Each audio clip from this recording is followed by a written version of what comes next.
If you have a partner, do you have joint money rules or guidelines that both of you adhere to? Let's break down a few ideas and considerations around this in today's video.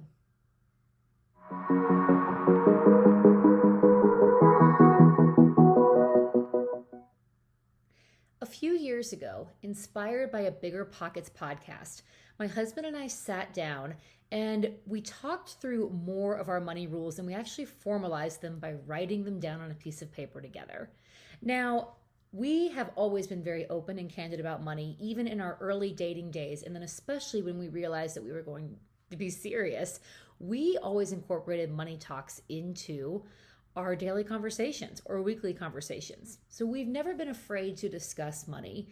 And pretty much from the beginning, our goals, our general approaches, our viewpoints, while there were a few minor differences, for the big things in life, we've always been pretty aligned.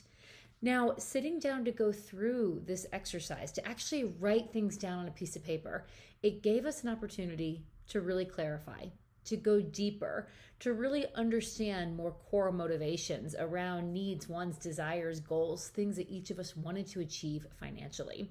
So we also talked about a few life guidelines in addition to money. So other areas of life that support us, that help us just be better humans. Little rules, commitments to ourselves, to each other, and ultimately to our family and now growing family of how we want things to run. So just to give you an idea, here are a few of our guidelines that we incorporated officially a few years ago, like officially memorialized by writing on paper, and we continue to adhere to in some way, shape, or form today. So for example, anything over $100 just for miscellaneous spending, we always talk about it first. We just run it by each other just to make sure that everything's okay.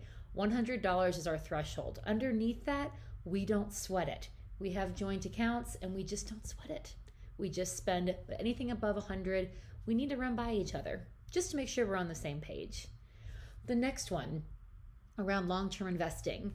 So in our earlier days, we were saving a significant chunk then, but we every year continue to up that percentage of our income that we like to put away for various long-term savings. That includes 401ks, that includes IRAs, that includes seed money for future real estate investments. But we are constantly challenging ourselves to up the ante on that percentage amount. Our next rule guideline that we aim for is we're trying to obtain one rental property per year. We obtained a great one in South Bend, Indiana this year, and we're already looking ahead to 2022 to see where we'll go next. Now, shifting gears a little bit away from money for a second.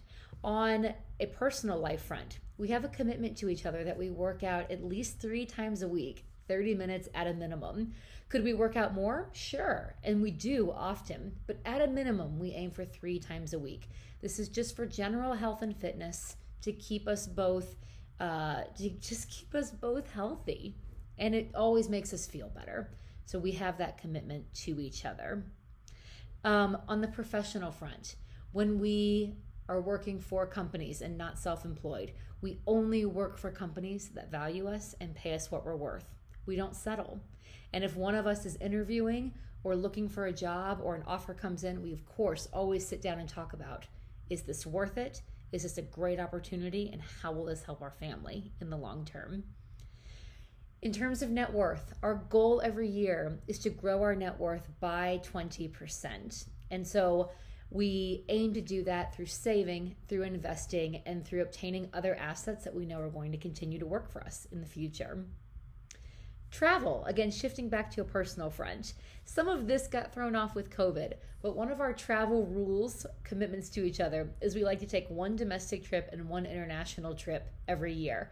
Again, a few of those have changed since we've had our daughter and since the pandemic happened, but we do love to travel and we want to make it a priority, a continued priority in our life. And then finally, giving. We always give annual contributions to a few of our favorite causes and charities. A few of our favorites include the Dumb Friends League here in Denver, which is an animal rescue and shelter, the Ronald McDonald House, the Travis Manion Foundation, and right now we're actually looking for and researching other organizations specifically around veterans and mental health, because that is a cause near and dear to both of us. So we always add a giving element to our rules.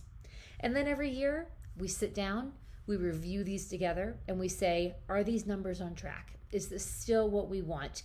How can we adjust course? What's coming up in the year to follow? What do we need to anticipate, save more for now, set ourselves up for success, and then we can adjust our rules accordingly. But the basic rules, the spirit of the standards we've set and committed to each other, those never change. We also take annual snapshots of our net worth. I love doing this exercise. Every December 31st, we sit down, take a real live picture of what everything looks like at that moment, snap the picture, keep it in a folder, and then officially record our official percentage increase year over year.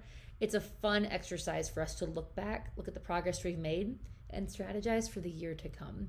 So those are just a few of the money rules that Andy and I have put in place together.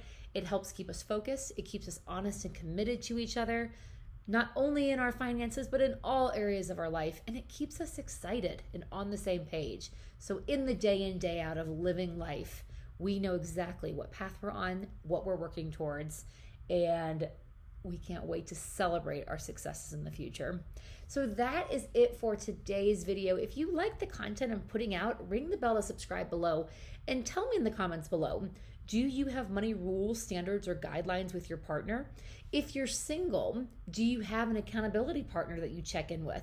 Whether it be a parent, a trusted friend, maybe a colleague or a friend who's also on their own wealth building journey. How do you check in with someone to talk about your goals and keep you honest as you work towards them? Tell me in the comments below. And in the meantime, have a great weekend. See you next time.